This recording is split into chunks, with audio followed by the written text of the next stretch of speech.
రాజాకి కాళ్ళు చెయ్యి పడిపోయాయి గాని బుర్ర బాగానే పనిచేస్తోంది. ఆయన తలుచుకుంటే ఎలాంటి టెండర్ అయినా ఇట్టే పట్టేసుకుంటాడు. తన పరిస్థితి గురించి ఎవరు చెప్పాలి? తనని నీడలా వెంటాడుతున్న మృత్యువును ఎలా చేయించాలి? చందు మనకు దూరమైతే మనందరం ఎలా బ్రతకాలి? ఆంటీ,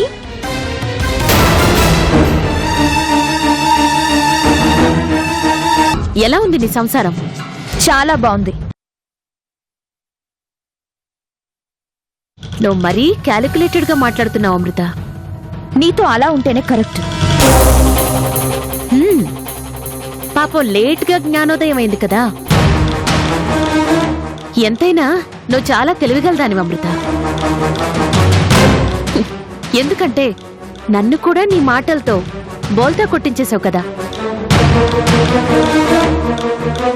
చందుని ఎందుకింటికి తెచ్చావు అంటే ఏదో ప్లాన్ ఉంది అన్నావు. కోర్టులో కేసు వేసినప్పుడు కూడా నన్ను అలాగే నమ్మించావు. కానీ చివరికి నువ్వు అనుకున్నది సాధించావు. ఒక భర్త, 2 భార్యలు. పూర్వం దేవుళ్లకు మాత్రమే ఈ అవకాశం ఉండేదనుకుంటాను. ఇప్పుడు నీ భర్త కూడా అవకాశం దొరికింది. నా భర్త దేవుడే. అవునవును, నేను కాదన్నానా? ఎంతైనా రాజా కదా. మీ మధ్యన ఏ గొడవలు లేకుండా చక్కగా సర్దుకుపోతున్నారా? అయినా నీ కళ్ళ ముందే నీ భర్త చందుతో మాట్లాడుతూ ఉంటే నీకు అసూయగా అనిపించడం లేదా?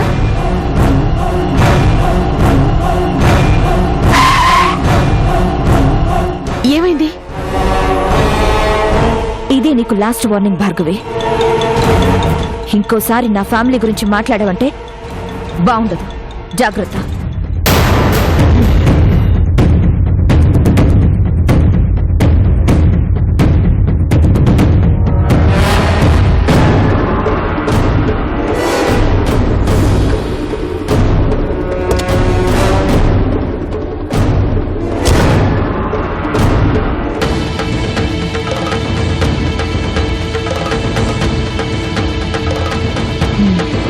దీనికి బాగా కొమ్ములొచ్చాయి. వాటిని ఎలా వంచాలో ఆలోచించాలి.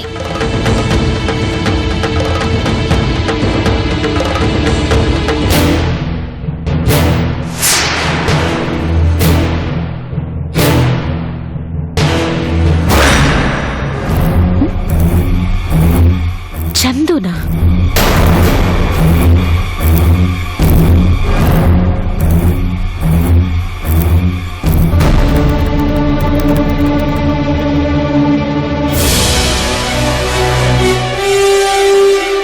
చందుకి బ్రెయిన్ ట్యూమరా?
అమృత, ఆ మందులెవరికి? నీకు అనవసరం. ఎక్కువగా వాగొద్దని ఆల్రెడీ చెప్పాను. నోరు మూసుకుని కూర్చో. నీకో విషయం తెలుసా? నాలాంటి వాళ్ల నోరు మూయించటం ఆ దేవుడి వల్ల కూడా కాదు. నేను మీ ఆయన ఒక టెండర్ కోసం పోటీ పడుతున్నాం. నీకు తెలుసా? రాజా టెండర్ వేయడంలో చాలా ఇంటెలిజెంట్ అమృత. తను రేట్ కోట్ చేశాడు అంటే అది ఖచ్చితంగా తనకే వస్తుంది. నన్ను కూడా తను చాలాసార్లు దెబ్బ కొట్టాడు. ఇప్పటి వరకు మీ ఆయన్ని గెలవటం నా వల్ల కాలేదంటే నమ్ము. ఆయన్ని గెలవటం ఎప్పటికీ నీ వల్ల కాదు. కానీ ఈసారి గెలవాలి. దానికి నీ సాయం కావాలి. వాట్? అవునమృత, ప్లీజ్ సాయం చేయవా? మీ ఆయన వేసే రేట్ ఎంతో తెలుసుకుని నాకు చెప్పవా?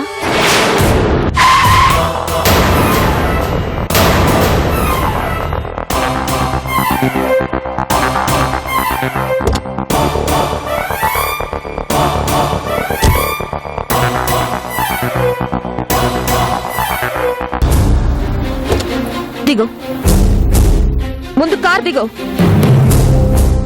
దిగుతానమృత. మరి నేనడిగింది ఏం చేస్తావు? ఎట్టి పరిస్థితుల్లోనూ చేయను. నీ భర్తకి చందు చచ్చిపోతుంది అనే నిజం చెప్తానన్నా చేయవా?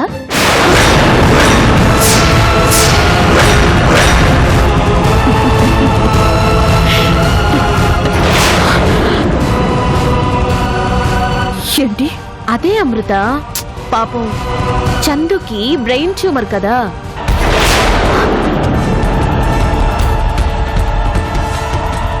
ఎక్కువ రోజులు బ్రతకదు పాపం. ఆ విషయం చందుకు కూడా తెలిసినట్లు లేదు కదా. అంటే ఆ కార్లో రిపోర్ట్స్? ఆహా, అవే నేను చూశాను. నా ఫోన్లో ఫోటోస్ కూడా తీశాను. ఏంటి ఫోన్ లాగేసుకుందామని? అదంతా ఈజీ కాదమృత. చందు జబ్బు గురించి నువ్వటు చందు గాని రాజా గాని చెప్పలేదు కదా. చెప్తే రాజా పరిస్థితి ఎలా ఉంటుందో నాకు తెలుసు. సో ఈ నిజం నీకు నాకు మాత్రమే తెలుసు. మరి నేను చెప్పింది చేస్తావా? నేను చచ్చినా చేయను. చేస్తావమృత. నువ్వు చస్తే చెయ్యవు, కానీ చందు చస్తుంది అని రాజాకి చెప్తే చేస్తావని నాకు బాగా తెలుసు.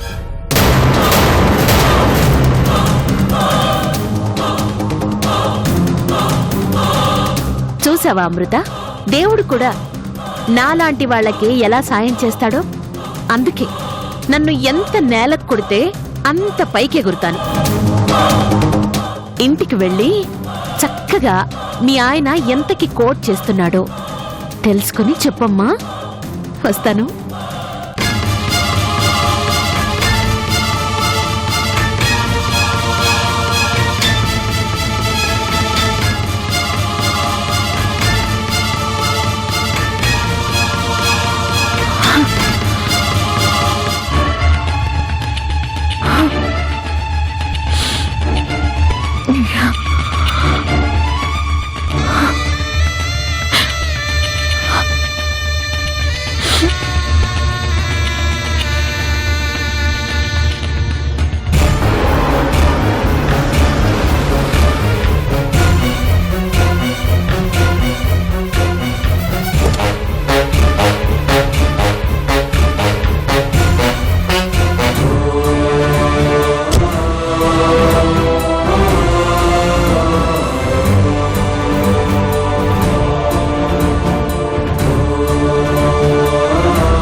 ఏం పర్వాలేదు కదా డాక్టర్?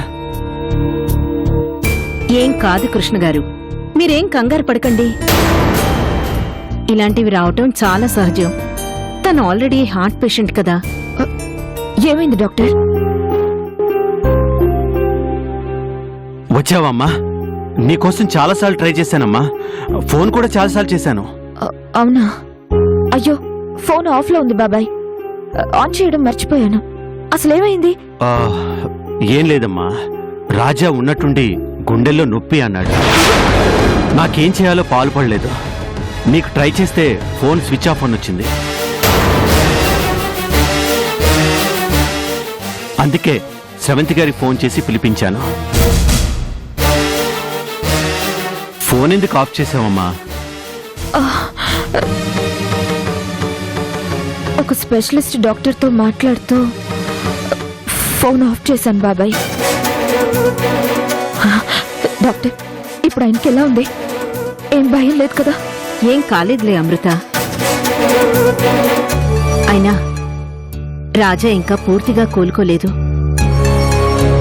ఒకసారి స్ట్రోక్ వచ్చాక చాలా జాగ్రత్తగా ఉండాలి.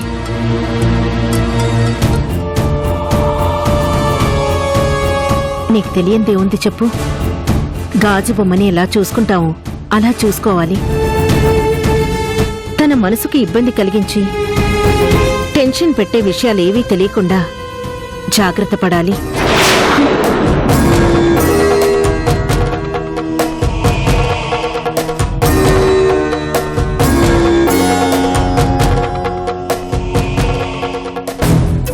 కృష్ణ గారు, మీకు ముఖ్యంగా చెప్తున్నాను, చందు ఆరోగ్య పరిస్థితి గురించి రాజాకి పొరపాటును కూడా తెలియనివ్వకండి.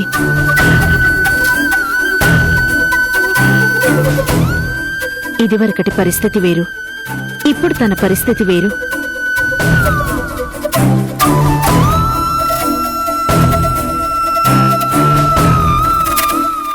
ఒకప్పుడంటే ఎలాగో తట్టుకున్నాడు. కానీ ఇప్పుడు రాజా వయసుని, అతని ఆరోగ్య పరిస్థితిని కూడా మనం దృష్టిలో పెట్టుకోవాలి.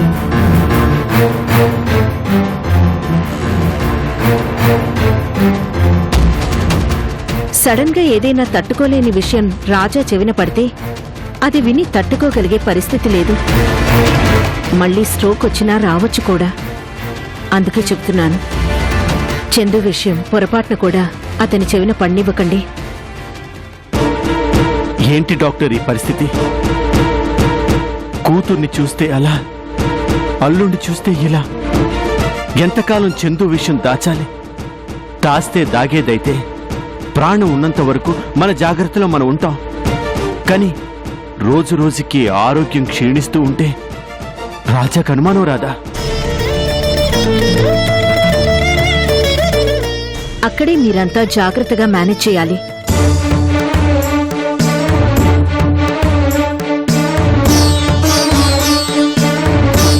నిజం దాచటం మన వల్ల కాని పని, అది నాకు తెలుసు. కానీ రాజా కూడా మనకు దూరం కాకూడదు అంటే మన జాగ్రత్తలో మనం ఉండాలి. ఎంత కఠినమైన పరిస్థితులు వచ్చాయమ్మా. ముందు చూస్తే నుయ్యి, వెనక చూస్తే గొయ్యి. రాజాకేదైనా జరిగితే చందు బ్రతకదు. చందు బ్రతకదని తెలిస్తే రాజా దక్కడు. వాళ్ళిద్దరికి ఏదైనా జరిగితే మేమెవరూ తట్టుకోలేం.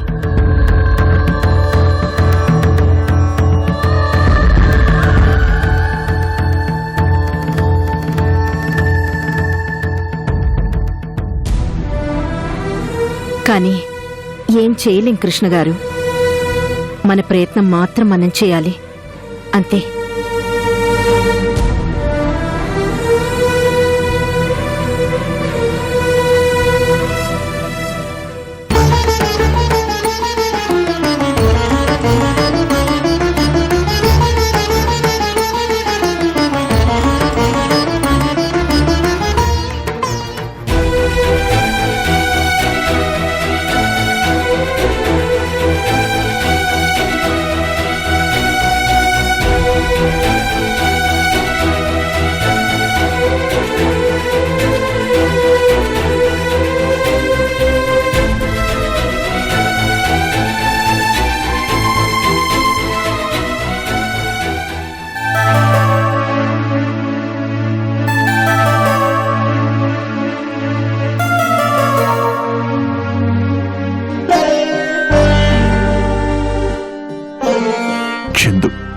ఏంటండి? నువ్వు నన్ను విడిచి ఎక్కడికి వెళ్ళకు చందు. నేనెక్కడికి వెళ్తానండి, ఇక్కడే ఉన్నాను. ఇదిగో మీకు మంచినీళ్ళు తెద్దామని వెళ్తున్నాను. వద్దు, ఇప్పుడు నాకేం వద్దు. నువ్వు మాత్రం ఎప్పుడు నా పక్కనే ఉండాలి చందు. ప్లీజ్.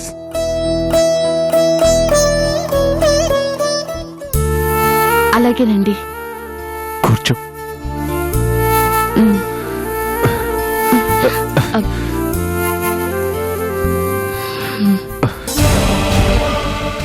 చందు, ఏమైందండి? ఎందుకంత భయపడుతున్నారు? బాబాయ్, నేను ఒకసారి ఆయన్ని చూసొస్తాను.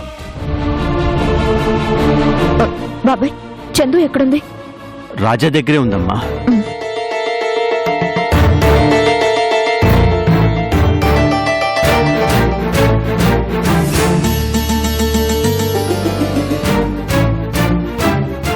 భయమే చందు. ఈ చేతిని వదిలిపెడితే మళ్ళీ ఎక్కడ నాకు దూరం అవుతావోననే భయం. నువ్వు దూరం అయిపోయావనే బాధని 25 ఏళ్ళు అనుభవించాను. ఇంకా ఆ బాధని తట్టుకోగల శక్తి నాకు లేదు చందు. నేనెక్కడికి వెళ్తానండి? ఏమో తెలీదు. విధికి మనమంటే మొదటి నుంచి కోపం. ఎందుకో తెలీదు. మన జంటని చూస్తేనే ఆ భగవంతుడికి తెలియని పగ. అందుకే మనల్ని ప్రతిక్షణం ఏడిపిస్తూనే ఉంటాడు.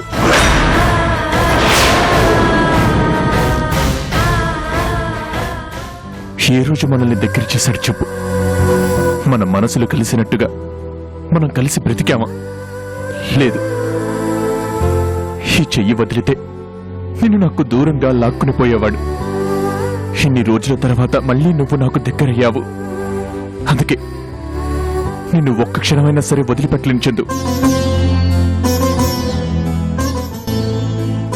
మీరు మరీ చిన్న పిల్లల్లా ఆలోచిస్తున్నారండి. అవును, నేను చిన్నపిల్లాడినే చందు. నీ విషయంలో నేను ఇంతే. ప్రతి పిల్లోడు తన తల్లి వేలు వదలకుండా పట్టుకొని తిరుగుతాడు. ఎందుకు? వదిలేస్తే ఎక్కడ తనకి దూరం అవుతుందోననే భయం. అదే భయం నాకు ఉంది. నువ్వు కేవలం నా భార్యవి, ప్రియురాలివి మాత్రమే కాదు, నా బతుక్కో అర్థానివి, నన్ను నడిపించే నా ఊపిరివి. నువ్విక నుంచి నా వెంటే ఉండాలి, నాకు తోడుగా ఉండాలి. నువ్వు ఒక క్షణం వదిలిపెట్టి పక్కకి వెళ్ళినా నేను బ్రతకలేను చందు. భలే వారండి. ఇక ఆ చావు తప్ప నన్ను మీ నుంచి ఏ శక్తి వేరు చేయలేదు. ఆ చావుకు కూడా అవకాశం ఇవ్వను చందు. ఎందుకంటే నీ ఊపిరి ఆగిపోయే ముందే నేను. వద్దండి, దయచేసి అలా మాట్లాడకండి.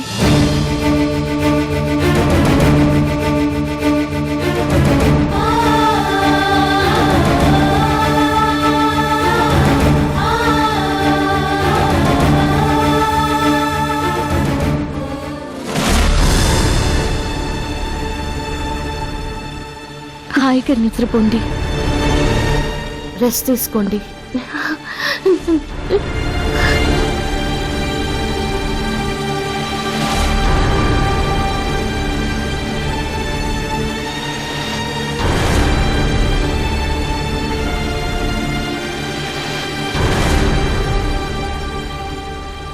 మేడం, మేడం,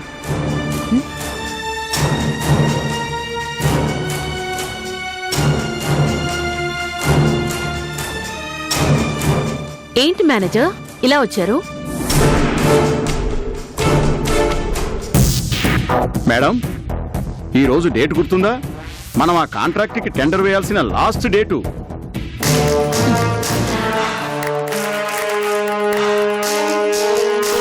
తెలుసు. రేపు ఉదయం 10 గంటల వరకు మనకి ఛాన్స్ ఉంది.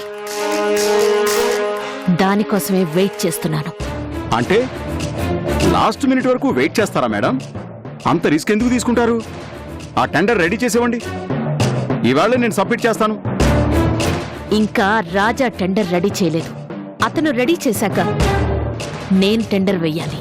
అదేంటి మేడం, మీరంతా రెడీ చేస్తామన్నారు, టెండర్ మనకే వస్తుంది, వర్క్ మనమే చేస్తామన్నారు. ఇంకా మీరు గ్రౌండ్ వర్క్ కూడా పూర్తి చేయలేదు. ఇంకా ఇదంతా ఎప్పుడు చేస్తారు? ఎప్పుడు టెండర్ పంపిస్తారు? 10 గంటలు దాటాక ఒక్క సెకండ్ లేట్ అయినా కూడా వాళ్ళు తీసుకోరు మేడం. మేనేజర్, నాకు ఆ మాత్రం తెలీదా? అంతా రెడీగా ఉంది. రేట్ ఒక్కటి వేస్తే చాలు. అది రాజా వేశాక నేను వేస్తాను. అంటే రాజా ఏ రేటు వేస్తారో మీకు తెలుస్తుందా మేడం? తెలుస్తుంది. అదే ఎలా మేడం? ఎలాగో నీకర్థం కాదులే, కానీ ఆ రేటు నాకు తెలుస్తుంది. నేను దాన్ని బట్టి నా రేటు వేస్తాను. టెండర్ మన వశం అవుతుంది. మేడం, ఆ రాజాని తక్కువ అంచనా వేయకండి. నేను ముందే చెప్పాను కదా, రాజా బలమే కాదు, నాకతని బలహీనతలు కూడా బాగా తెలుసు. నాకతని బలహీనతలు బాగా అర్థమయ్యాయి. దాన్ని పట్టుకుని నాకు కావలసిన ఇన్ఫర్మేషన్ రాబడతాను. ఆ టెండర్ కొట్టేస్తాను. సరే మేడం, మీకు అంత కాన్ఫిడెన్స్ ఉంది అంటే అలాగే చేయండి. నువ్వెళ్ళి ఆ ఏర్పాట్లు చేసుకో. రేపు మధ్యాహ్నం కల్లా గుడ్ న్యూస్ వస్తుంది. ఓకే మేడం, వస్తాను. రాజా, మరోసారి నా చేతికి చిక్కావు.